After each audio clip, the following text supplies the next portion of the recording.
तो हिस्टोरियोग्राफी में आज का हमारा जो टॉपिक रहने वाला है जिसे हम कहते हैं सबाल्टर्न स्टडीज़। बेसिकली भारत के जो हिस्टोरियोग्राफी ट्रेडिशन रही है उसमें ये डेवलप होने वाला one of the latest trend रहा है और यही सबाल्टर्न स्टडीज़ जो है ये हमारा टॉपिक रहेगा। इसमें हमारे जो जिस सब टॉपिक्स को हम कवर करेंगे वो हमारा है beginning of idea, development of project. इसके तहत पहले फेज़ में हम इलाइट वर्सेस सबाल्टर्न को देखेंगे। दूसरे फेज़ में हम बात करेंगे कि जो डिस्कोर्स था उसको किस तरह से ये लोग एनालाइज करते हैं। फिर इसकी क्रिटिक देखेंगे और कुछ रिजॉइंडर देखेंगे। तो शुरुआत करते हैं कि सबाल्टर्न स्टडीज़ जो है ये टाइटल जो है ये रणजीत गुहा अपने एडिटरशिप में देते हैं और उसमें ये कहते हैं कि जो सबाल्टर्न स्टडीज़ जो है वो एक स्टैंड लेता है जिसमें कि इंडियन हिस्टोरियोग्राफी में वो चीज़ कवर करता है जो कि इलाइटिस्ट बायस से परे होता है। यानी कि इसमें मोर और लेस पीपल्स हिस्ट्री होती है या जो कॉमन पर्सपेक्टिव होता है, कॉमन पीपल का जो पर्सपेक्टिव होता है उसको सबाल्टर्न स्टडीज़ में शो किया जाता है। फिर इसके आइडियाज़ की अगर बात करें तो इसकी शुरुआत कहाँ से होती है, तो subaltern studies was proclaimed by its adherent as a new school in the field of Indian history writing. Some of the historian associated with it declare it to be sharp break in the tradition of Indian historiography. A group of writers dissatisfied with the convention of Indian history writing became part of the collective and contributed for the volumes.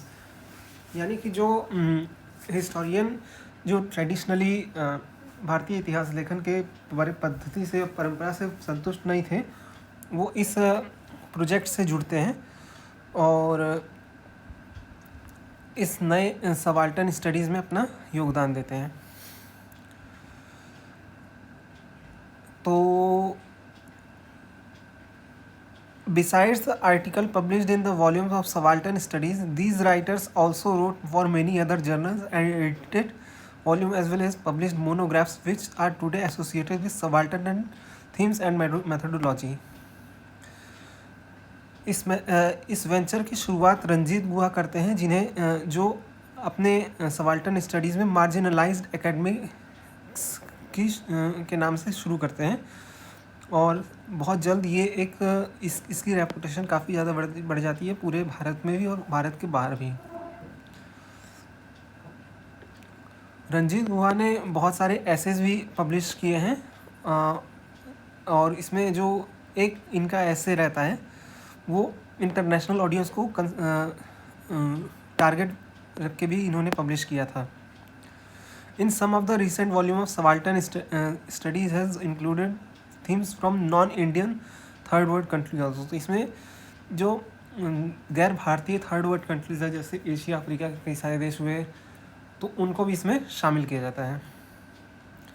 अगर इसकी history की अगर बात करें तो subaltern has rather a long history. It was initially applied to the serf and peasants in England during Middle Ages। यानी कि जब इंग्लैंड और यूरोप में सामंतवाद का दौर चल रहा था तो उस वक्त के जो सर्फ थे और कृषक समुदाय थे उनके लिए सबाल्टर्न शब्द का इस्तेमाल किया जाता था। बाद में 18वीं सदी में की शुरुआत में ये शब्द जो है मिलिट्री के रैंक में जो सबऑर्डिनेट लेवल पे थे उनको कहा गया। However, it gained currency in scholar circle after the works of Antonio Gramsci in 1930s। तो 1930s में क्या होता है कि एंटोनियो ग्राम्स्की जो कि एक इटालियन मार्क्सिस्ट थे वो इस तरीके के पब्लिश करते क्योंकि इटली में थे और 1930s का दौर था उस पर मुसोलिनी इटली पे रूल करा था तो वो मार्क्सिस्ट हिस्ट्री को या फिर मार्क्सिस्ट आइडियोलॉजी को काफ़ी नापसंद करता था। तो इस चीज़ से बचने के लिए कि वो मुसलिनी की नज़र में ना आ जाए, उसने अपनी आइडियोलॉजी को सबाल्टर्न आइडियोलॉजी कहा, और उसी वजह से कॉमन पीपल की हिस्ट्री को उसने सबाल्टर्न स्टडीज़ के नाम से पब्लिश किया. Gramsci had adopted the term to refer to subordinate groups in the society. In his opinion, the history of the subaltern group is almost always related to that of ruling class या ruling groups. तो इनका ये मानना था कि जो subaltern group का जो हिस्ट्री होता है वो कहीं ना कहीं रूलिंग ग्रुप से रिलेटेड ही था. In addition, this history is generally fragmentary and episodic. तो ये एक एपिसोड के तौर पे और एक कई सारे फ्रेगमेंट्स के तौर पे हमें देखने को मिलता है. रणजीत गुहा, however, in preface to Subaltern Studies 1, did not mention Gramsci's use of the term, even though he referred to Gramsci as an inspiration. Instead, he defined it as a concise Oxford dictionary. उनके शब्दों में अगर हम बात करें तो वो कहते हैं कि the word subaltern in the title stands for the meaning of concise Oxford that is inferior rank. यानी कि जो इंफीरियर रैंक के लोग होते थे उनको सबाल्टर्न कहा जाता था. A little later, at the end of his opening essay, he further clarified this term. The term people and subaltern class have been used synonymously throughout this note. The social groups and elements including in this category represent a demographic difference between total Indian population and all those whom described as elite. तो कुल मिला के बात ये है कि जो संभ्रांत वर्ग है उससे डिफरेंस मार्क करने के लिए, उससे अंतर स्थापित करने के लिए इस शब्द का इस्तेमाल किया जाता है subaltern. Subaltern historian made a radical departure in the use of term from that of Gramsci. Even while accepting the subordinate nature of subaltern groups, they argued in their history was autonomous from that of dominant class. तो चाहे जो भी हो, लेकिन एक चीज़ तो हमेशा तय थी कि इनकी जो स्टडीज़ रही है वो डोमिनेंट क्लास से एक ऑटोनोमस डोमिनेंट क्लास से अलग तौर पे इनकी हिस्ट्री इसका कोर स्टडीज़ रहा है. अब हम बात करते हैं ये जो प्रोजेक्ट था ये इसका डेवलपमेंट कैसे होता है. Now there is a general and clear acknowledgement of basically 2 phases in the career of subaltern studies. Phase 1 consists of concern with subaltern, that is lower exploited class, criticism of the elite, that is exploiting class, और तीसरा है influence of Gramscian through thought and Marxist social history and an attempt to work within the broader Marxist theory. फिर second phase में अगर हम बातें आते तो यहाँ पे क्या होता है, there is an increasing engagement with the textual analysis, a shift away from exploring the history from exploited people and more engagement even though critical with elite discourse. पहला तो ये है कि जो ये एक्सप्लॉयटेशन है इससे परे जाकर और चीज़ों को स्टडी करना, हालांकि जो मतलब इलाइटिस्ट हिस्टोरियोग्राफी रही उसको क्रिटिसाइज तो इनके उसमें रहा ही है. Marx and Gramsci are jettisoned in favour of Michael Foucault, Edward Said and other post modernist and post colonialist. तो कुल मिला के हमें इसमें देखने को मिलता है कि जो मेन चीज़ है हम उसको डिटेल में कवर करते हैं. फर्स्ट फेज़ की अगर बात करते हैं तो फर्स्ट फेज़ में क्या होता है कि subaltern studies asserted itself as a radically new form of history writing in context of Indian history. It was initially conceived as a series of 3 volumes to be edited by its eldest protagonist and the prime mover of the idea, Ranjit Guha. The idea was seemingly informed by Gramscian thought. तो कुल मिला के बात यह है कि इस दौर में फर्स्ट फेज़ में ये होता है कि एक जिसे कहते हैं कि एक फोकस स्टडी की जाती है लोअर क्लास के ऊपर और उनका किस तरीके से इलाइटिस्ट द्वारा शोषण किया जाता है. Although basically concerned about subaltern studies project was first conceived in England by some Indian academies, Ranjit Guha being the principal motive force behind it. Right from the beginning, it was set against almost all existing tradition of Indian history writing. in what can be called as the manifesto of the project, Ranjit Guha, in a vein reminiscent of the opening line of the Communist Manifesto, the history of all hitherto existing social societies in history of class struggle, declared in the very first volume of Subaltern Studies that the historiography of Indian nationalism has for long time been dominated by elitism, colonialist, elitist, bourgeois and nationalist elitism. तो कुल मिला के इनका ये मानना है कि जो हमारा राष्ट्रीय आंदोलन था वो बहुत लंबे वक्त तक मिडिल क्लास बुर्जुआ वर्ग और एक संभ्रांत वर्ग के द्वारा डोमिनेट किया जाता था, और जब ऐसा होता था तो जो लोअर क्लास के जो कंसर्न होते थे वो कहीं ना कहीं मिडिल क्लास अपने साथ इसको जोड़ लेता था और उसके जो ऑटोनोमस कंसर्न थे उसको इग्नोर कर दिए जाते थे। तो इनका यह मानना था कि ये जो चीज़ होती थी इससे क्या होता था कि उनके इनके काम तो हो जाते थे लेकिन इनके जो अन्य कंसर्न होते थे उसके बारे में कहीं जिक्र ही नहीं होता इसका।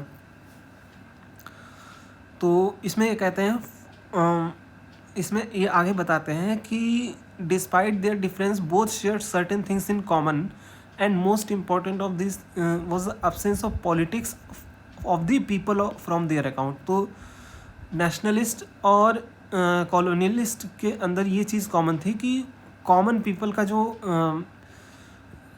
कंसर्न था वो उसमें हमें देखने को इनके डिस्कोर्स में हमें देखने को नहीं मिलता है। वो मोर और लेस इलाइट या संभ्रांत वर्ग से रिलेटेड या संभ्रांत वर्ग की स्टडी से रिलेटेड ज़्यादा था। The people's politics differed from elite politics in several crucial aspect.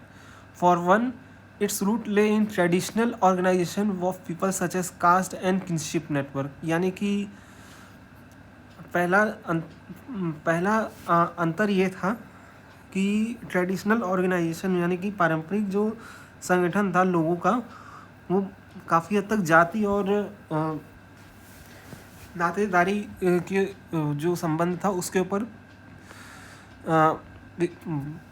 नातेदारी cast हो गया और कबीलाई और आपस में जो एक एकता की जो भावना थी उस पे बेस्ड था। दूसरा, while elite mobilisation were vertical in nature, people's mobilisation were horizontal. जो संभ्रांत वर्ग का जो इकट्ठे होते थे वो वर्टिकल हायरार्की में होता था, जबकि जो आम जन होते थे वो हॉरिजेंटल यानी समान स्तर पे होते थे। Thirdly, whereas the elite mobilization was legalistic and pacific, subaltern mobilization was relatively violent. Fourthly, the elite mobilization was more cautious and controlled, while subaltern mobilization was more spontaneous. तो ये कुछ चीज़ें इन्होंने point of difference find out किए हैं। फिर the subaltern studies soon become the new history from below which did not try to fuse the people's history with official nationalism. तो इसमें ये कहते हैं कि जो सबाल्टर्न स्टडीज़ है वो बाद में आगे चलकर वो खुद में एक स्वतंत्र हिस्ट्री राइटिंग या हिस्टोरियोग्राफी का एक पार्ट बन जाता है, जो कि जो अब तक पारंपरिक नेशनलिज्म को स्टडी कर रहा था उससे अलग ही था, और मतलब उससे अलग ही इसकी स्टडी नज़रिए से स्टडी करता है।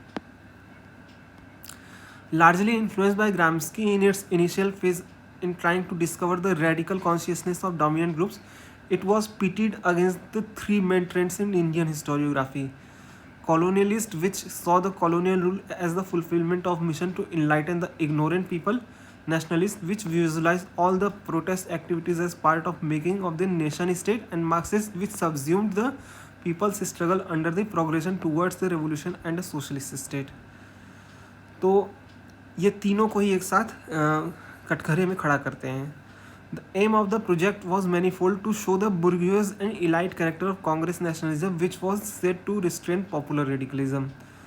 बहुत सारे एग्जाम्पल देखते हैं जिसमें वो बताते हैं कि जो कांग्रेस का जो मूवमेंट रहा है वो लोक जनभावना के को कई बार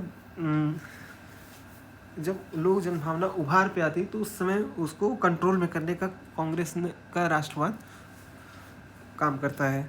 to counter the attempts by many historians to incorporate the people's struggle in grand narrative of Indian Congress nationalism. तो वो इंडियन नेशनलिज्म को कांग्रेस नेशनलिज्म का संज्ञा देते हैं. And to reconstruct the subaltern consciousness and its states its autonomy, considering the non-availability of evidence of subaltern sources. तो कुल मिला के ये कहते हैं कि जो जो मासेस थे जो अंग्रेज़ों के खिलाफ जन आंदोलन कर रहे थे, वो उनका जो सोचने का तरीका था, उनका जो आंदोलन का तरीका था, वो वास्तव में कांग्रेस का जो राष्ट्रवाद था उससे स्वतंत्र था. और ये अलग बात है कि वो उसके साथ जरूर दे थे, लेकिन हम ये एज्यूम नहीं करना चाहिए कि वे उसकी लीडरशिप में काम कर रहे थे. नहीं, वो अलग था.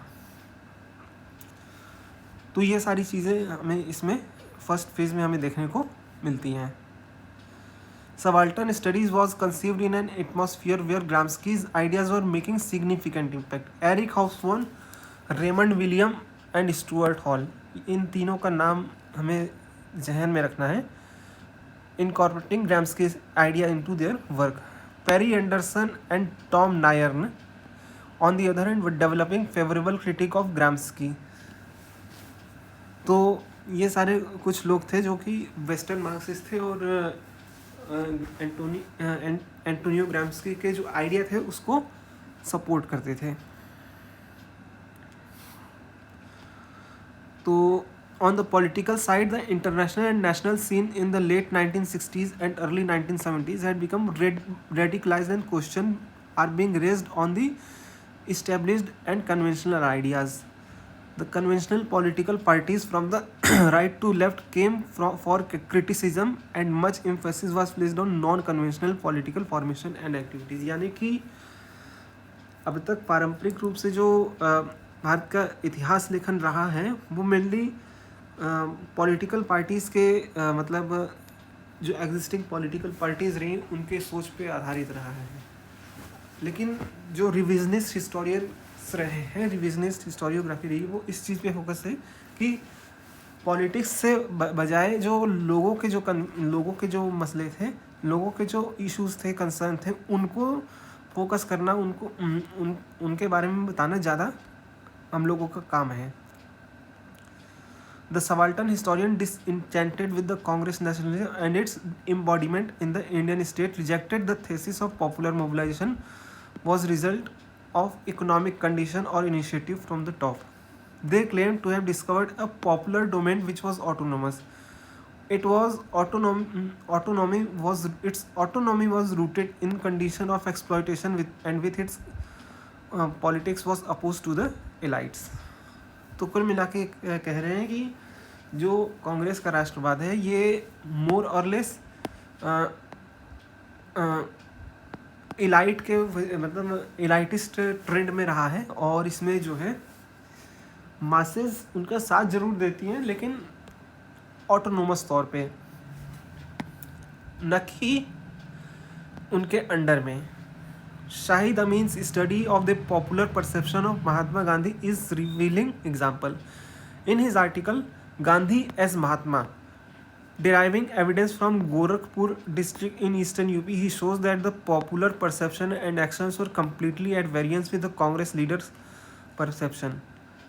तो चौरी चौरा कांड के बारे में बता दें कि जो चौरी चौरा कांड होता है इसमें जो गांधी जी का असहयोग आंदोलन होता है, नॉन कोऑपरेशन मूवमेंट, ये इसके बिल्कुल विपरीत में चौरी चौरा में जो 11 मतलब पुलिस चौकी में 11 पुलिस वालों की मौत हो जाती है, तो Gandhi ji non cooperation movement वापस खींच लेते हैं. तो इस पे ये कहते हैं कि ये जो ट्रेंड रहा है ये साफ साबित करता है कि जो आपका peoples participation in the national movement रहा है वो कांग्रेस का राष्ट्रवाद से स्वतंत्र ही रहा है, और उस पर उसका कुछ खास मतलब साथ तो दिए लेकिन उसके मतलब अंडर में नहीं रहे, उसके इन्फ्लुएंस में नहीं रहे.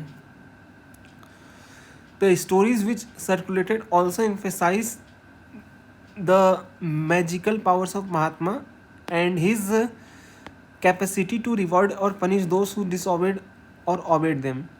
On the other hand, Mahatma's name and his supposed magical power were also used to reinforce as well as establish caste hierarchy to make the debtors pay and boost the cow protection movement. कुल मिला के कहना है कि ये एक माहौल बनाया, ये एक माहौल बना जो कि लोगों के द्वारा खुद ही बनाया गया, ना कि कांग्रेस का इसमें कोई रोल था. Earlier historians were criticized not only for ignoring the popular initiative but equally seriously accepting the official characterization of the rebellion. Ranjit Guha, in his article The Prose of Counterinsurgency, launched a scathing attack on the existing peasant and tribal histories in India, considering the peasant rebellion are as purely spontaneous and unpremeditated affair. तो ये रंजीत गुहा का मानना है कि जो अभी तक जो पीजेंट और ट्राइबल हिस्ट्री के बारे में जो इतिहास लिखा गया है उसमें इनके जो आंदोलन या जन आंदोलन के बारे में जो चीज़ें बताई गई हैं कि वो प्योरली स्पॉन्टेनियस और अनप्रीमेडिएटेड अफेयर्स है, ये काफ़ी ज़्यादा सही नहीं है, ये बहुत हद तक गलत है. He accused all the account of rebellion starting with the immediate official report to the histories written by the left radical. तो ये कहते हैं कि जो मार्क्सिस्ट हिस्टोरियोग्राफी भी रही है वो काफ़ी हद तक जो ऑफिशियल रिपोर्ट्स रही है उसी के आधार पे ये अपना इंटरप्रिटेशंस देते हैं, ना कि जो जन भावनाएं रहती हैं उनको ध्यान में रखते हुए.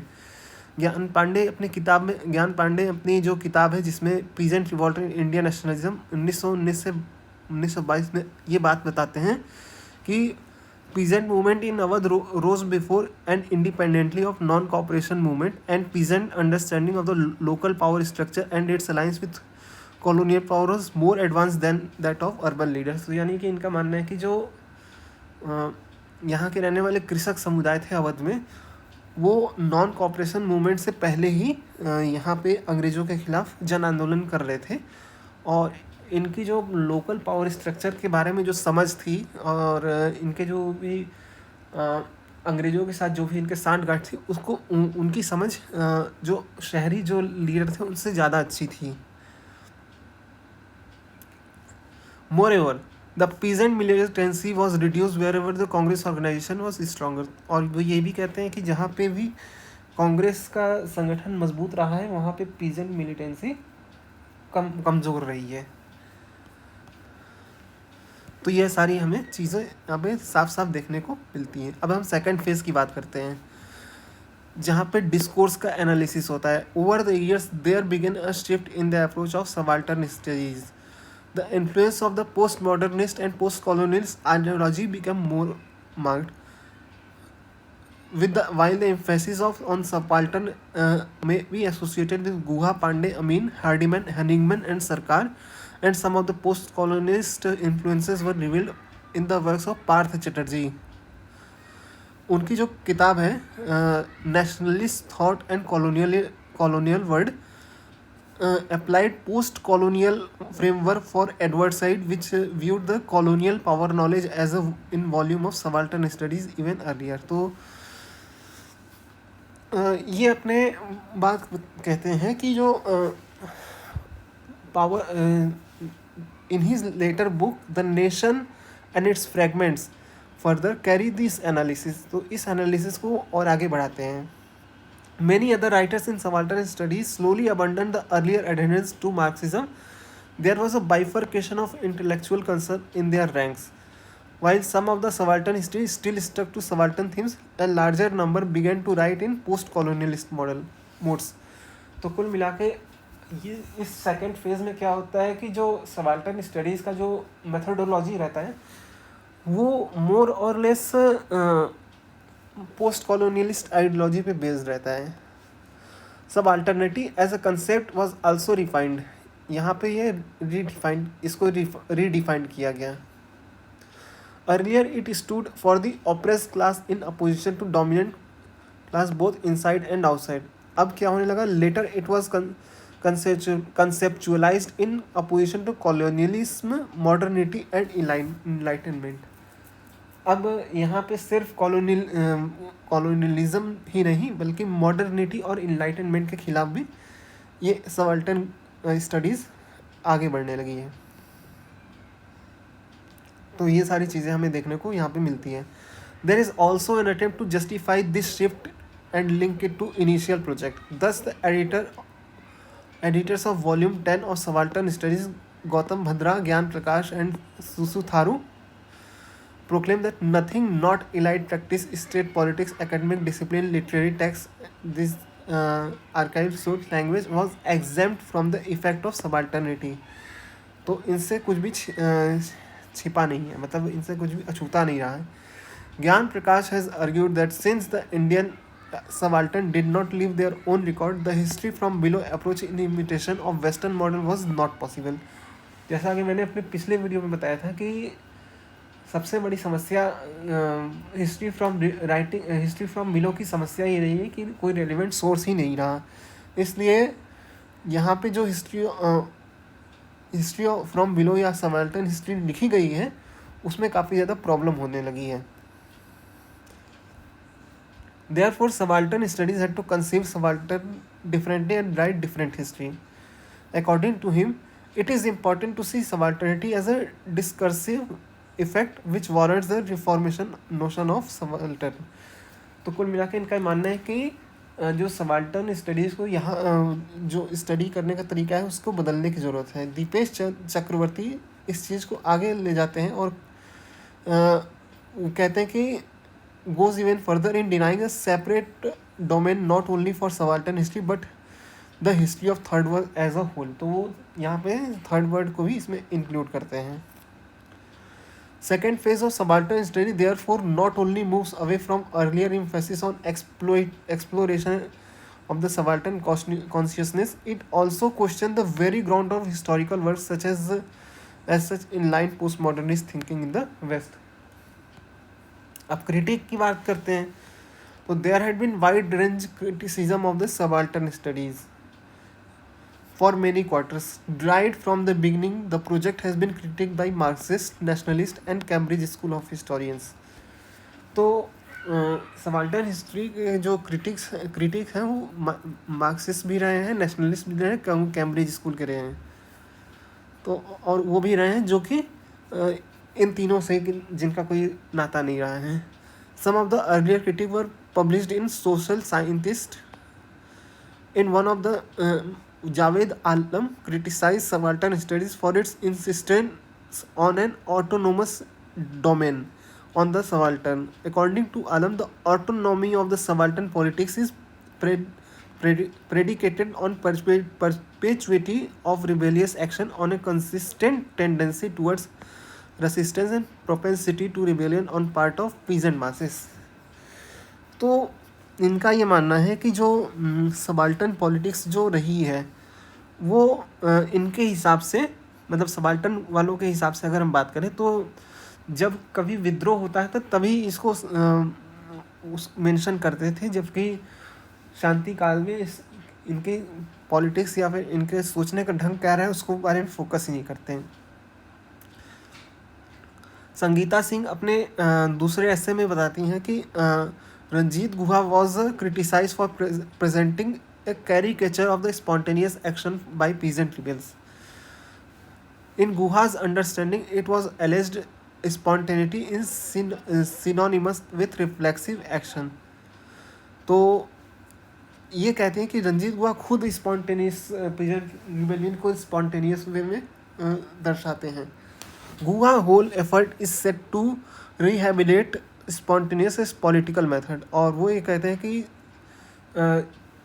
लगातार जो रिबेल करने का जो तरीका होता है वो एक पॉलिटिकल मेथड बन के रह गया बस। Ranjit Das Gupta point out that there is no precise definition of subaltern domain. Moreover, the subaltern historians have tended to concentrate on moments of conflict and protest, and their writing, the dialectic collaboration and acquaintance on the part of subaltern have by and large been underplayed. तो इनका ये मानना है कि जो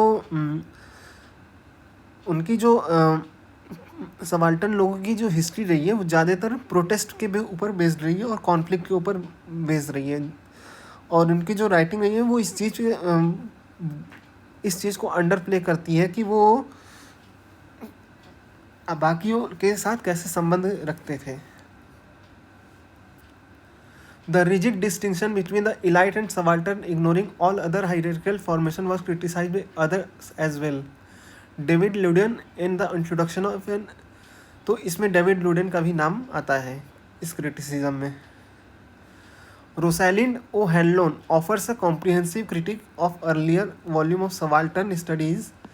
In her article Recovering of the Subject, she argues that despite their claim of surpassing the earlier brand of history writing, the manner in which subaltern make his appearance through the work of contributors is in the form of classic unitary self-constituting subject agent of liberal humanism। तो कुल मिला के ये कहना है कि अपने आप को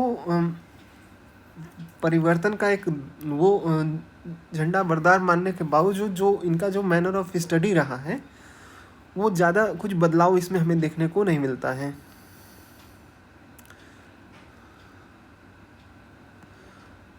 फिर क्रिस्टोफर बेली की अगर हम बात करते हैं तो वो कहते हैं कि subaltern Christopher Bayly in rallying around the subaltern question projects claim to originality. According to him, subaltern historians have not made use of new statistical method, material and indigenous record which could substantiate their claim of writing a new history। तो वो ये बताते हैं कि कोई नया तरीका वो खोजे ही नहीं है सबाल्टन हिस्टोरियन, और वही पुराने ढर्रे पे ये चल रहे हैं।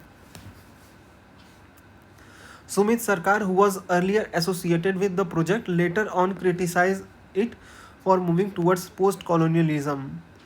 और तो सुमित सरकार भी जो कि खुद भी सबाल्टन प्रोजेक्ट से जुड़े थे वो बाद में इसको क्रिटिसाइज करते हैं कि ये पोस्ट कॉलोनियलिज्म की तरफ आगे बढ़ रहा है, और ये the decline of the subaltern in subaltern studies and orientalism revisited. He argues that this shift may have been occasioned due to various reasons, but intellectually there is an attempt to have the best of both worlds, critiquing other for essentialism, teleology and related sins, while claiming a special immunity from doing the same oneself। मतलब खुद वही काम कर रहे हैं लेकिन दूसरों को क्रिटिसाइज कर रहे हैं। तो ये सारी चीज़ें हमें such criticism of subaltern studies is still continuing and subaltern historians have responded to it with their own justification of the project and counter attack on critics। तो ये सब इनका चूहे बिल्ली का खेल हमेशा से चलता रहा है। अब रिजॉइंडर की कुछ बात करें तो रिजॉइंडर में क्या होता है कि subalternist took some time before reacting to the critics. In volume 4 Dipesh Chakrabarty reply to some of the critics was published, but before that in the preface of the same volume Ranjit Guha railed against the criticism by those who called him the vendor of the ready-made answer and academic old rods, who supposed he promptly peremptorily dismissed the criticism by those scholars who have lived too long with well-rehearsed idea of methodology। He also derisively referred to what he termed as the maniac reaction of Delhi critic। वो ये कहते हैं कि जो उनका जो subaltern studies का जो लोग क्रिटिक कर रहे हैं, जो लोग उनके आलोचना कर रहे हैं, वो बहुत हद तक दिल्ली सेंट्रिक हिस्ट्री के ऊपर लिखते हैं। मतलब दिल्ली सेंट्रिक हिस्टोरियोग्राफी के ऊपर बेस्ड है और काफ़ी हद तक सही चीज़ नहीं है। तो वो मतलब वो कहते हैं कि सब झूठा है, सब झूठा है। Chakravarti's reply was more detailed and well argued. He questioned the intention of some reviewers. For example, the charge of both Hegelianism and positivism against Guha seemed contradictory। तो वो ये कहते हैं कि जो रंजीत गुहा के जो प्रोजेक्ट है उसके जो काम है उसके ऊपर जो क्रिटिसाइज़ कर रहे हैं वो बहुत ही वो कहते हैं कि आइडियलिज्म और पॉजिटिविज्म से ज़्यादा बेस्ड है और इसमें कोई सच्चाई या फिर कोई भी रियलिस्टिक चीज़ नहीं है. In reply to charge of ignoring the colonial context or any outside influence on politics and consciousness of subalterns, he said that this alleged failure is actually our conscious refusal to subordinate the internal logic of consciousness to the logic so-called objective or material conditions. तो ये सारी चीज़ें वो अपने उसमें बताते हैं.